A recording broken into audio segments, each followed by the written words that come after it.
조현병에 대해서 간단하게 좀 볼게요. 조현병은 이거는 정신과에서 사실 어떤 기본적인 사실 병이라고 볼 수 있어요. 우리가 1년차, 처음 1년차가 되면 제일 먼저 배우는 게 조현병이고 제일 먼저 이렇게 환자분을 담당하게 되는 것도 거의 조현병을 봅니다. 그 정도로 이제 그런데 자, 조현병은 우리가 아실지 모르겠지만 스키조프레니아라고 합니다. 그래서 비정상적인 사고, 현실 검증력 이상 이런 게 있는 만성 질환이고요. 이게 원래는 정신분열병이었죠. 근데 이 단어가 이게 너무 별로다, 너무 부정적이다 해가지고 용어를 바꿨어요. 2011년에. 2011년에 조현이라는 걸 했는데 조현이 이게 현악기의 줄을 조율한다는 의미. 그러니까 어떤 정신이라는 줄이 약간 조율이 잘 안 된다 이런 병이에요. 이런 식으로 약간 아름답게 어떻게 보면 아름답게 단어를 좀 바꿨죠. 그래서 지금은 조현병이 처음엔 되게 어색했는데 지금은 자연스럽죠. 조현병. 그래서 이렇게 좀 바뀌었습니다. 아, 맞아요. 아닌드, 맞아요. 그 사건도 조현병이셨고, 근데 이게 치료를 받지 않은 분이셨죠. 전자파 공격을 받는다고 주장하던. 아, 맞아요. 그 조현병이죠. 거의 거의 뭐, 네. 스키즈프레니아, 그죠? 맞습니다. 이 역사는 오래됐죠. 인류의 역사와도 함께 했는데, 옛날에는 이거를 원인을 몰랐죠. 뭔가 이제 신의 저주다, 악령이다, 이런 식으로 생각을 했겠죠. 이 병에 대한 지식이 없으니까. 근데 이게 19세기 사실 그렇게 얼마 안 됐어요. 독일에서 정신과 의사 크레펠린이라는 분이 디멘시아 프리kok스 주발성 치매라고 좀 명명을 했습니다. 이 병이 이런 거다. 그래서 이건 만성적 경과를 보였고 20세기 와서 이제 블로일러라는 스위스 정신과 의사분이 스키조프레니아라는 용어를 도입을 하셨어요. 분열된 정신, 사고와 감정과 행동의 조화를 이루지 못하는 특징을 강조를 했습니다. 그래서 우선 진단 기준을 보면은 제일 중요한 게 이제 망상이죠. 망상이 뭐냐? 망상은 우리가 false belief. 그러니까 잘못된 믿음이에요. 이게 망상도 종류가 많죠. 아까 전자파? 맞아요. 전자파 이런 거. 그러니까 뭔가 누가 나를 감시하거나 뭐 해치려고 하고 있다라는 등의 어떤 피해 망상도 있고 뭐 또 뭐 있지? 그쵸. 뭐 누가 나를 좋아한다. 이런 색적 망상도 있고 또 뭐 있냐? 과대망상. 내가 뭐 신이다. 내가 뭐 뭐든지 다 할 수 있다. 이런 과대망상도 있을 수 있고. 그러니까 잘못된 믿음인데 그 사람이 사는 세계에서는 이게 진짜예요. 그러니까 이게 너 무슨 소리야? 그거 아니야. 라고 해봤자 아무 의미가 없습니다. 왜냐면 그 사람이 사는 세계에서 이게 진짜니까. 그러니까 예를 들어서 윗집에서 누가 CCTV를 설치해서 나를 감시하고 있다라는 피해망상이 있다고 생각해 봅시다. 그럼 그 사람이 사는 세계에서는 그게 진짜예요. CCTV가 진짜 있건 없건 상관없어요. 근데 어떨 것 같으세요, 여러분은? 그러니까 예를 들어서 누가 CCTV를 방마다 설치를 해놓고 내 일거수일투족을 감시하고 있다. 그리고 뭐 이런 것도 있어요. 뭐 음식에 누가 독을 탔다. 미세하게 독을 계속 타고 있다. 이게 진짜라고 생각해 보세요. 그러면 사실 되게 불안하거든요. 이게 불안하지 않을 수 있을까요?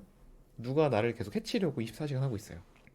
그러니까 이분들이 이 망상은 잘못된 거지만 이분들이 느끼는 건 진짜고 그리고 그걸로 인해서 느끼는 감정들, 불안이나 공포 이런 건 진짜기 때문에 이거를 다뤄줘야 돼요. 사실 치료할 때는. 이걸 공감을 하면은 그러면은 확실히 좀 치료 동기가 좀 생기거든요. 그래서 이런 식으로 좀 하고 그죠. 이거는 무서워요. 되게 많이 그러니까 이 공포가 되게 심한 공포입니다. 그래서 요거를 공감을 해드리는 게 되게 중요하고 환각 우리가 환시, 환청, 환촉 뭐 굉장히 다양한데 제일 대표적인 게 환청이에요. 이게 제일 많죠. 환청. 누가 나한테 이야기를 하고 있는 것 같다. 근데 환청도 종류가 되게 많아요. 이건 다른 기준이긴 한데 환청이 예를 들어서 뭐 한 명인 것도 있고 여러 명인 것도 있고 그 환청이 여러 명인데 그 환청끼리 대화하는 것도 있어요. 근데 환청끼리 대화하는 정도면 굉장히 심한 수준이긴 한데 환청도 종류가 많다. 그리고 환청 중에서도 위험한 환청은 그런 거예요. 커맨딩 네이처라고 해서 지시형, 명령을 내리는 이런 환청이 있어요. 이거는 진짜 위험해요. 그러니까 예를 들어서 밖에 뭐 문 열고 뛰어내려 이런 환청이 있을 수도 있거든요. 그러면 진짜 환청이 실제랑 구별이 안 되면 그렇게 할 수도 있는 거예요. 그래서 이제 환청이 명령형이다. 그럼 진짜 위험하게 봐요. 그러니까 이건 100% 치료를 해야 되는 거고 이 환청도 종류가 되게 많습니다. 근데 보통은 좀 뭐 계속 막 욕하거나 나에 대해서 욕해요. 네가 뭘 한다 그래. 뭐 욕 막 쌍욕 같은 거 하고 이런 식으로 환청이 있기도 하고 막 수구수구 되기도 하고. 그러니까 이게 실제면 사실 너무 힘들죠. 환청도. 이게 매일 들린다고 생각해 보세요. 이거 진짜 힘들 거예요.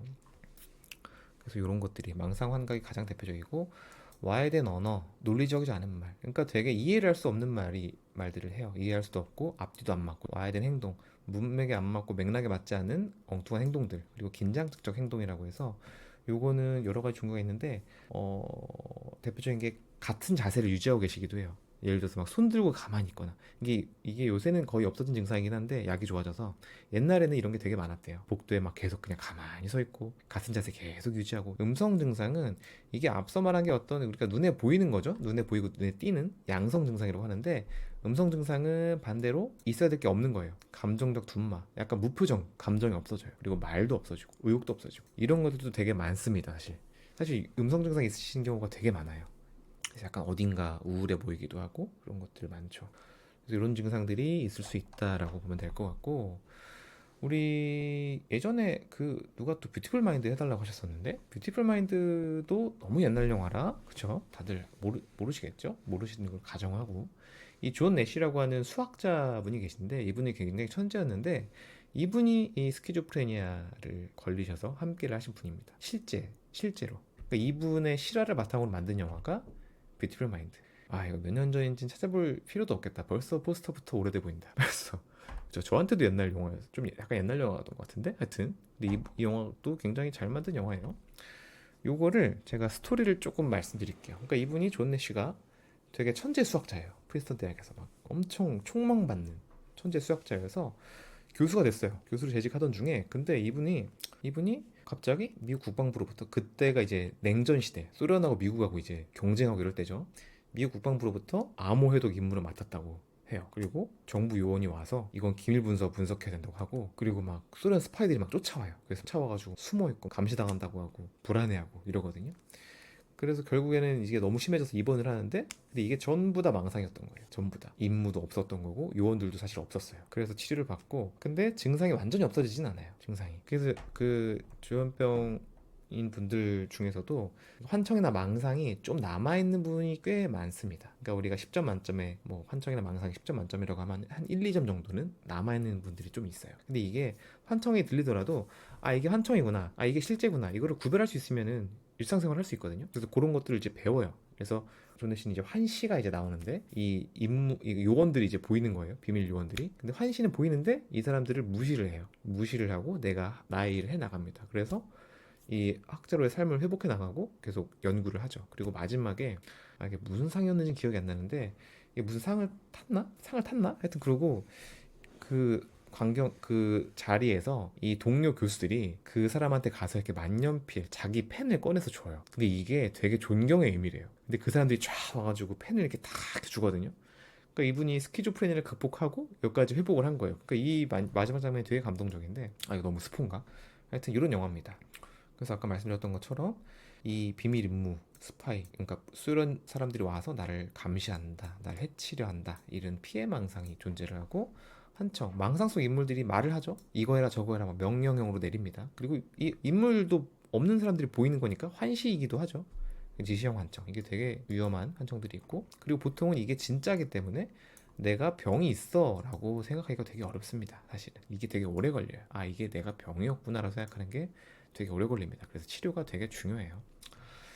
치료는 일단 약물 치료가 되게 중요합니다. 약물 치료가 사실 옛날에 비해서 많이 좋아졌어요. 경구약물, 제가 전공이 때만 해도 경구약물이 주로 메인이었는데, 그때 이제 슬슬 나왔거든요. 장기 지속경 주사가 나왔는데, 이 약물을 먹으면 이 환청, 망상 같은 이 증상들이 많이 좋아져요. 그래서 약을 되게 꾸준하게 먹는 게 중요한데, 근데 좋아지면 보통, 근데 우리가 사실 비타민 하루 매일 챙겨 먹는 것도 귀찮잖아요. 힘들잖아요. 빼먹기도 하고. 그러니까 이 약을 매일매일 챙겨 먹는다는 게 진짜 쉬운 일이 아니에요. 그래서 귀찮기도 하고, 이게 좋아지신 다음에, 입원해서 치료하고 좋아진 다음에 약을 꾸준하게 먹지 않는 경우가 되게 많이 생깁니다. 그래서 재발을 하죠. 근데 이 병이 재발할수록 더 안 좋아져요. 그래서 재발을 막는 게 되게 중요한데, 요런 게 나왔어요. 지금은 더 기술이 좋아져서 주사를 한번 맞으면 일정 기간 동안 약물이 유지가 되는 거예요. 지금은 3개월, 6개월짜리 주사도 나왔어요. 그러니까 한 번 맞으면 그 기간 동안은 약을 안 먹어도 돼요. 이런 게 나와서 많이 좋아졌죠. 그리고 증상이 심할 경우에는 입원 치료가 필수입니다. 그때 아까 말씀하셨던 그 아닌드 그 사건이나 이런 것들도 치료가 정말 필요했던 케이스인데,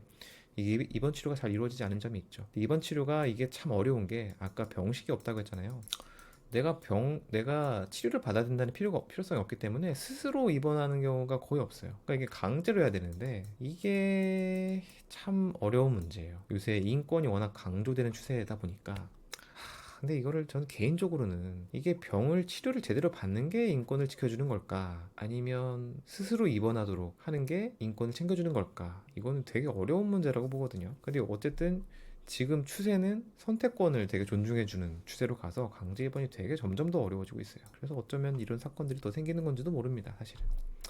이게 참 어려운 문제인데 이거는 법이 좀 바뀌어야 될 것 같아요. 이거는 법이 좀 해줘야 되는데 아무튼 그리고 이거 외에도 우리가 가족 치료도 되게 중요하죠. 이 증상이 이게 환청이고 망상이고 이 증상 겪는 사람한테는 진짜다라는 것들을 우리가 교육을 하고 이거 이해해 줄 수 있는 거 그리고 치료가 된 이후에는 사회로 복귀하는 게 중요하기 때문에 사회 적응할 수 있는 기술 훈련들 하는 것들이 중요하겠다 정도로 볼 수 있을 것 같아요.